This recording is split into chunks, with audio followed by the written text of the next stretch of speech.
مرکس کی انجیل اس کے دوسرے باب کی 26ویں آیت میں خداوند یسوع مسیح کے الفاظ ہیں، وہ کیوں کر ابیاتر سردار کاہن کے دنوں میں خدا کے گھر میں گیا اور اس نے نذر کی روٹیاں کھائیں جن کو کھانا کاہنوں کے سوا اور کسی کو روا نہیں، اور اپنے ساتھیوں کو بھی دیں۔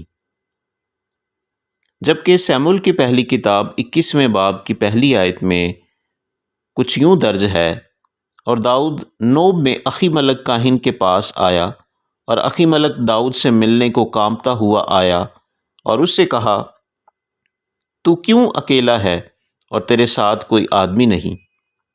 ان دونوں حوالہ جات میں کاہن کے عہدے پر فائز شخصیات کے ناموں میں تضاد کیوں ہے؟ کیا خداوند یسوع مسیح سے داؤد کے نذر کی روٹیاں کھانے کے واقعے کو بیان کرتے ہوئے سردار کاہن کا نام بتاتے ہوئے غلطی سرزد ہوئی؟ کیا خداوند یسوع مسیح نے سیموئیل کی پہلی کتاب اس کے 21ویں باب کو مرکس کی انجیل اس کے دوسرے باب کی 26ویں آیت میں غلط نام بتاتے ہوئے مس کوٹ کیا؟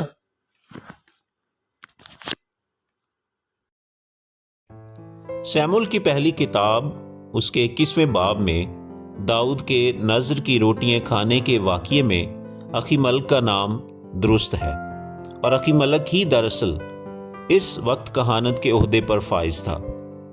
جب داؤد کے اس واقعے کا مسیح یسوع مرکس کی انجیل اس کے دوسرے باب کی 26ویں آیت میں اقتباس کرتے ہیں، تو مسیح یسوع بھی ابیاتر سردار کاہن کا نام استعمال کر کے کسی قسم کی غلطی نہیں کرتے، بلکہ یہ اقتباس بھی ہر حوالے سے درست ہے۔ اگر ہم نظر عمیق سے مسیح یسوع کے الفاظ پر غور کریں تو مرکس کی انجیل اس کے دوسرے باب کی 26ویں آیت میں مسیح نے کہا کہ وہ کیوں ابیاتر سردار کاہن کے دنوں میں خدا کے گھر میں گیا۔ اس جملے میں ابیاتر کو مسیح یسوع سردار کاہن تو بیان کرتے ہیں، لیکن اس فکرے میں مسیح یسوع کا ہرگز یہ مطلب نہیں کہ داؤد کے اس واقعے میں ابیاتر کاہن تھا، اور داؤد کی نذر کی روٹیوں سے بھوک مٹانے کا مکالمہ ابیاتر کاہن اور داؤد کے درمیان ہوا۔ سیموئیل کی پہلی کتاب 22ویں باب کی 17ویں سے 19ویں آیات میں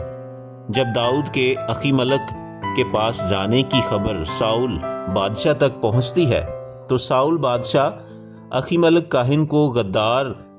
قرار دے کر کہ اس نے داؤد کو پناہ دی کیونکہ ساؤل داؤد کی تلاش میں تھا، اس نے اخی ملک کاہن کو قتل کروا دیا۔ 20ویں آیت میں ابیاتر جو اخی ملک کاہن کا بیٹا تھا فرار ہو گیا اور داؤد کے پاس جا کر اس نے پناہ لی، اور ابیاتر اپنے باپ اخی ملک کاہن کے قتل ہونے کے بعد کہانت کے عہدے پر فائز ہو گیا، اور بعد میں اس نے اپنی کہانت کی ذمہ داریوں کو نبھایا۔ اس لیے مسیح کے اس فکرے کو جو اس نے مرکس کی انجیل اس کے دوسرے باب کی 26ویں آیت میں بیان کیا کہ ابیاتر سردار کاہن کے دنوں میں کی درست تشریح یہ ہے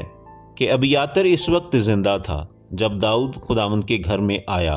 اور نذر کی مقدس روٹیاں کھائیں، لیکن کاہن اخی ملک ہی تھا جس کا داؤد سے مکالمہ ہوا اور داؤد کو وہ مقدس روٹیاں کھانے کو دیتا ہے۔ حاصل کلام، اس فکرے سے مراد ابیاتر کی زندگی میں اس واقعے کا پیش ہونا ہے، نہ کہ کہانت کے دوران۔ اخی ملک ہی وہ کاہن تھا جس کے ہاتھوں سے داؤد نے نذر کی روٹیاں لے کر کھائیں، اور ابیاتر اس وقت زندہ تھا، لیکن اخی ملک کے قتل ہونے کے بعد ابیاتر کہانت کے عہدے پر فائز ہوا۔ اس لیے مسیح یسوع نے ابیاتر سردار کاہن کا نام ان معنوں میں استعمال کیا کہ اس وقت ابیاتر زندہ تھا، لیکن کاہن اس وقت اخی ملک ہی تھا جو ابیاتر کا باپ